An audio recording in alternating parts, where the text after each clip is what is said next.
صباح الخير، مرحبا بكم الناس الكل.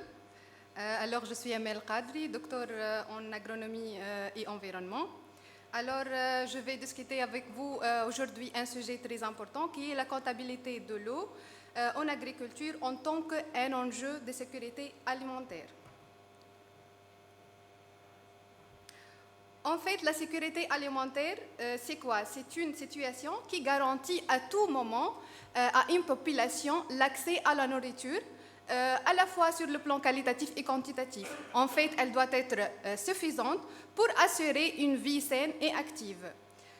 En effet, donc, la sécurité alimentaire dépend essentiellement de 4 facteurs, qui sont l'accès économique, physique et social à l'alimentation, la qualité sanitaire et nutritionnelle des produits, en effet la stabilité, c'est-à-dire la régularité de l'accès, de la disponibilité et de la qualité de ces produits, et quatrièmement la disponibilité et l'autosuffisance par les surfaces cultivables, la productivité, la production intérieure et surtout la disponibilité des ressources non renouvelables telles que l'eau, qui est un enjeu majeur pour assurer notre sécurité alimentaire. En fait, la sécurité hydrique et la sécurité alimentaire sont en partie liées. Ils sont deux causes de stabilité politique et sociale susceptibles d'éviter des troubles sécuritaires. Donc, puisque l'eau est un aspect central de la sécurité alimentaire et rapporté à l'effectif de la population, le potentiel de l'eau est devenu de plus en plus faible. Aujourd'hui, il y a 64 pays qui sont menacés de la pénurie d'eau, dont la Tunisie avec une pluviométrie moyenne de 250 mm annuels et des ressources en eau renouvelables trop limitées. En fait, elle est située aujourd'hui dans une situation de stress hydrique selon les normes internationales avec près de 420 mètres cubes par habitant par an. Le pays est classé en dessous du seuil de pénurie d'eau absolue, fixé à 50 mètres cubes par habitant par an. Pour faire face à cette pénurie d'eau, le gouvernement ne cesse pas de trouver les pistes qui nous permettent d'économiser notre ressource en eau, mais l'action majeure, crédible et efficace doit se concentrer prioritairement sur le secteur agricole qui capte presque 80% de la ressource en eau.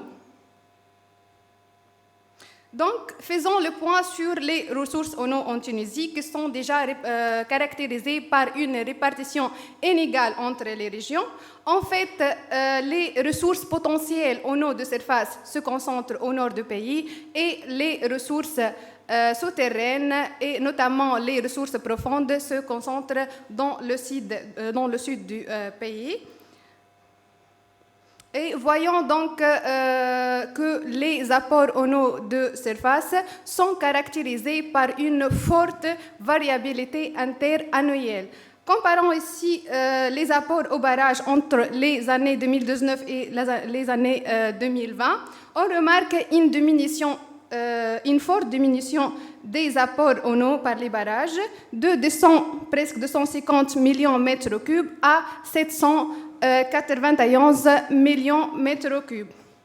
Donc, ceci a causé par la suite une réduction des apports au barrage qui a diminué d'un taux de 146% vers 44%. Donc, c'est un déséquilibre. Et donc, il faut chercher un équilibre à ces apports entre années record et années déficitaires.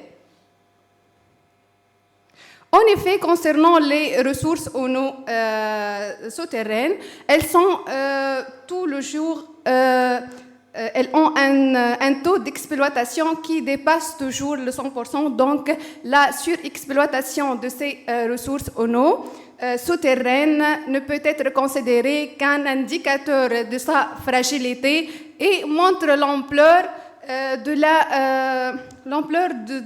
du déficit en eau en Tunisie.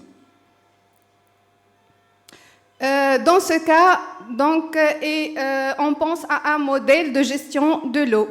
On parle toujours de la gestion de l'offre, qui est basée sur la mobilisation des ressources à travers les grands ouvrages, en plus de l'utilisation des zones eau conventionnelles.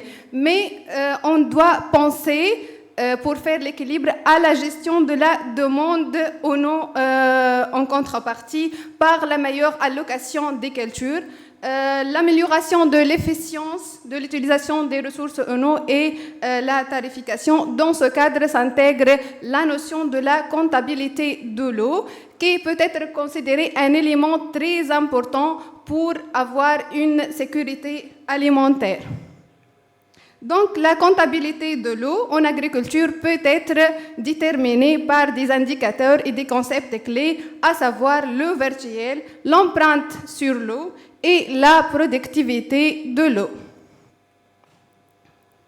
En fait, l'eau virtuelle, c'est l'eau nécessaire à l'ensemble de la production des biens et des services consommés par les populations, qu'ils soient produits locaux ou importés.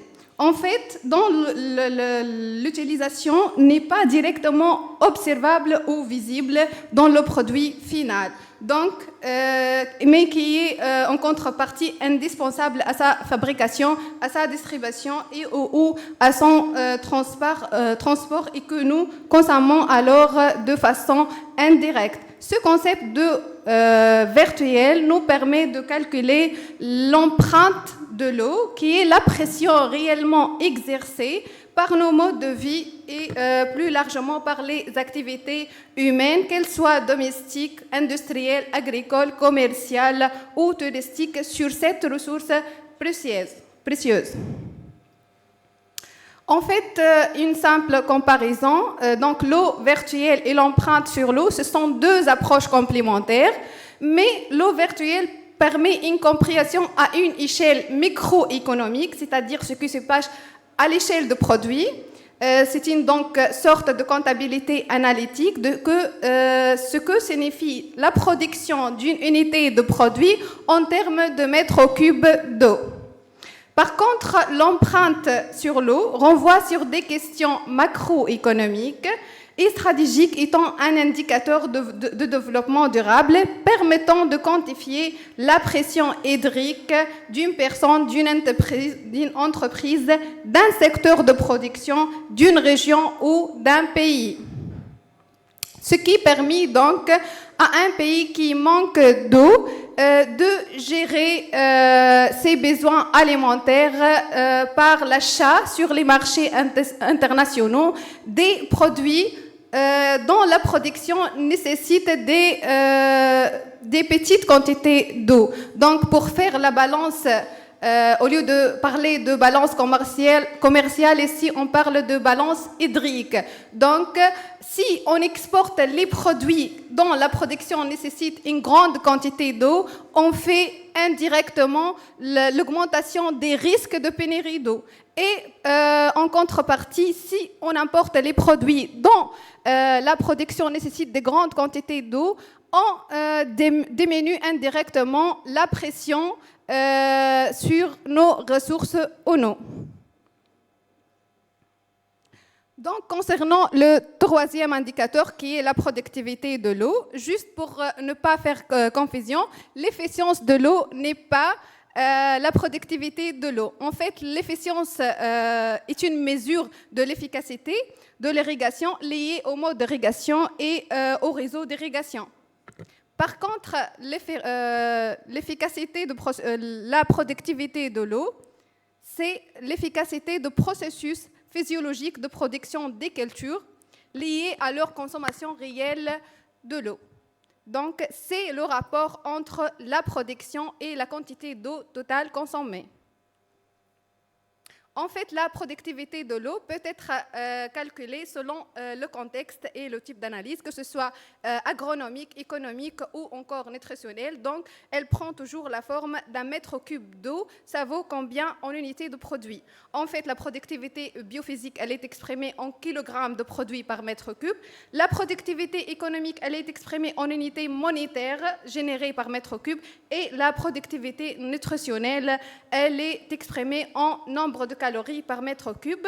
Dans notre cas, on va s'intéresser sur nos résultats de recherche en calculant la productivité biophysique et économique. Donc, on va prendre le cas de l'eau levier qui représente presque l'un quart des superficies en irriguées. Donc, ce sont des résultats des projets de recherche. L'estimation de l'eau virtuelle.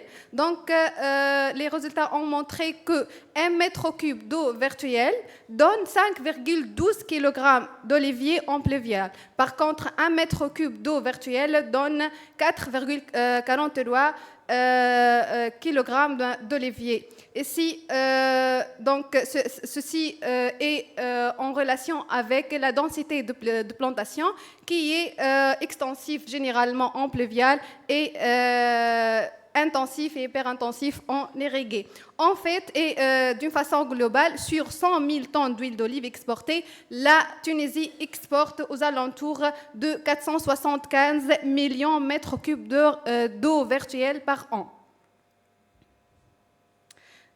Donc, le secteur oléicole exporte réellement 43% des exportations au non, ou bien représente ce taux. Concernant la productivité de l'eau, donc on s'est intéressé au calcul de la productivité biophysique et économique de l'eau, dans les deux phases de la production et de la transformation, puisque la quantité d'eau est supposée négligeable dans la phase de commercialisation.